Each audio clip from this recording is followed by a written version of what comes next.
Kita semua tahu kan, setiap tanggal 22 Oktober itu kita merayakan Hari Santri Nasional. Tapi, pernah kepikiran nggak sih, di balik tanggal itu ada sebuah kisah kepahlawanan yang luar biasa? Cerita tentang seruan jihad yang menyelamatkan kemerdekaan kita. Yuk kita gali lebih dalam cerita yang mungkin belum banyak orang tahu ini. Kenapa ya harus tanggal 22 Oktober? Kenapa bukan tanggal lain? Nah, jawabannya itu bukan cuma sekedar angka loh di kalender. Ini adalah tanggal dari sebuah momen yang sangat genting, yang menentukan nasib Republik Indonesia yang baru aja lahir. Memang sih, Hari Santri ini baru resmi jadi hari nasional di tahun 2015. Tapi, ceritanya, wah, kita harus mundur jauh ke belakang, ke tahun 1945. Tepat di saat-saat kemerdekaan kita lagi di ujung tanduk.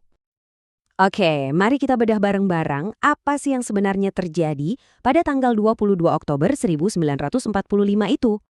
Nah, ini dia jantung dari semua ceritanya. Resolusi Jihad 1945. Dengerin ya, ini bukan sekedar ajakan biasa.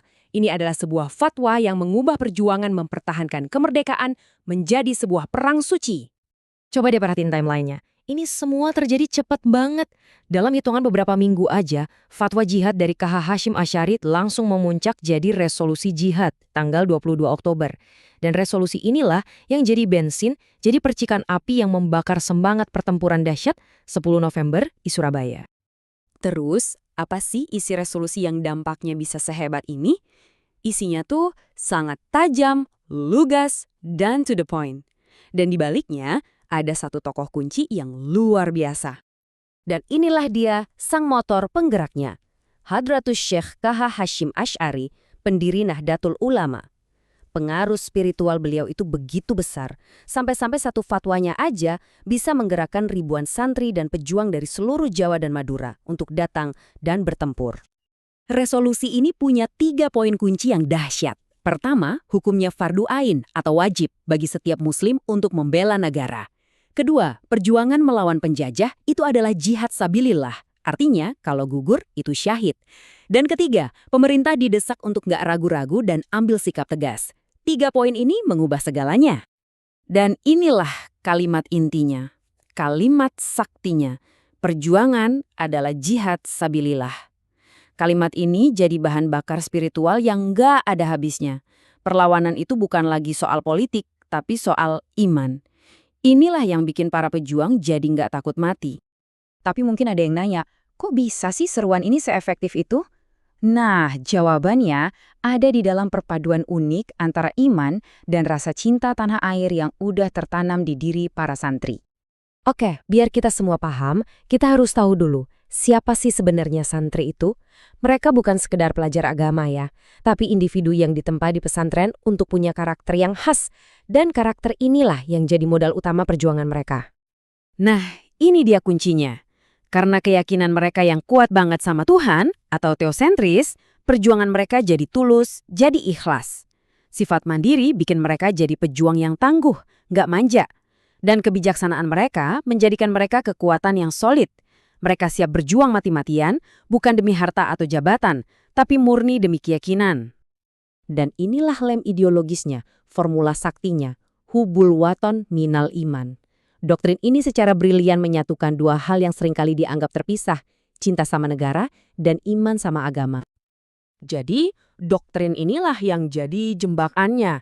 Membela negara kesatuan Republik Indonesia itu bukan lagi cuma urusan kenegaraan, tapi jadi sebuah kewajiban agama, sebuah panggilan suci. Inilah yang bikin resolusi jihad tadi bisa menggema begitu kuat. Terus apa dong dampak nyata dari resolusi ini? Dampaknya besar sekali, terasa dari medan pertempuran sampai akhirnya mendapat pengakuan dari negara. Nah, ini dia koneksi yang paling penting dan sering orang lupa. Resolusi Jihad 22 Oktober itu adalah pemicu utama, percikan api yang menyulut dahsyatnya pertempuran 10 November di Surabaya. Jadi bisa dibilang gak akan ada hari pahlawan tanpa semangat yang lahir di Hari Santri. Tapi butuh waktu lama loh, 70 tahun. Bayangin, 7 dekade setelah resolusi itu dikumandangkan, barulah negara kita secara resmi mengakui peran monumental para santri ini. Akhirnya, melalui Kepres nomor 22 tahun 2015, Presiden Joko Widodo menetapkan tanggal 22 Oktober sebagai Hari Santri Nasional. Ini bukan sekedar seremoni, tapi sebuah pengakuan resmi dari negara atas utang budi bangsa ini kepada para ulama dan santrinya. Oke, ceritanya nggak berhenti di tahun 1945. Semangat jihad itu kan abadi. Nah, pertanyaannya, gimana wujud perjuangan santri di era modern kita sekarang?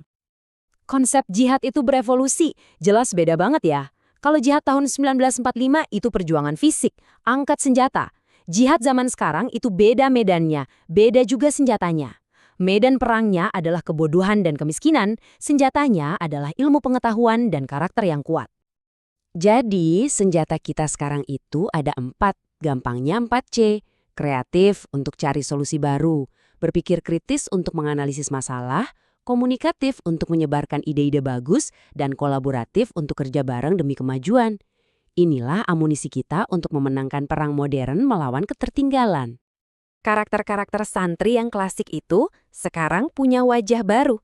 Nasionalisme atau hubbul waton itu bukan lagi angkat bambu runcing, tapi jadi seorang profesional yang membangun negeri. Toleransi atau tasamuh artinya jadi agen perdamaian dan melawan radikalisme. Dan sifat mandiri diterjemahkan menjadi semangat kewirausahaan yang kuat. Jadi, pada akhirnya, inilah warisan terbesar dari semangat santri, menjadi agen moderasi atau wasatiyah.